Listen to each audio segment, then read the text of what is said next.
naitwa Dr. Hildegard Ashley Lucas, mkurugenzi na mwanzilishi wa hospitali ya Barikiwa ambayo iko wilaya ya Maswa. Barikiwa ambacho ni kituo cha afya kinategemea kutimiza miaka 10 toka imeanzishwa.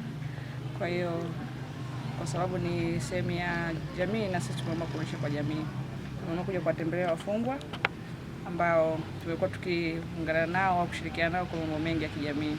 Tumewakumbuka kwa sababu ni sehemu ya jamii, tumesema wapate kidogo na wao katika kusherehekea miaka 10 ya Barikiwa. Kwa hiyo tumeitia kidogo ambacho tunakiona. Naitwa SP Omari Saidi Mbwambo, ni mkuu wa gereza wilaya ya Maswa.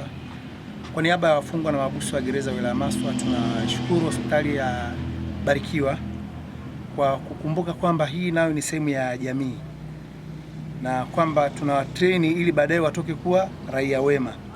Sasa jamii inapowakubali kabla hawajatoka ni ishara tosha kwamba jamii inashirikiana na sisi. Tumepokea hivi vitu, tutavifikisha kama walivyolenga, na wenyewe pia watapata dakika 1 au 2 ya kuongea mbele yao ili wajue kwamba wameletewa nini. Asante.